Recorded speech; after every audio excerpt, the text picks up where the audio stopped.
tafiti wakamutambira asika waive mambo kutamba kusika maiva popote kawaive mambo tafiti wakamutambira asika waive mambo kutamba kusika maiva popote kawaive mambo tafiti wakamutambira asika waive mambo kutamba kusika maiva popote kawaive mambo tafiti wakamutambira asika waive mambo kutamba kusika maiva popote kawaive mambo.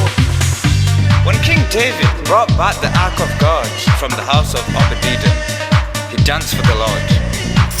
With timbrels in their hands, the prophet Miriam was joined by all the women in a celebratory dance. Like King David, brothers and sisters, let's join hands as we dance for the Lord, our Creator. Sing along, brothers and sisters, in the name of the Lord.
in all the world and in many nations, that many will come to know you as Jehovah Almighty.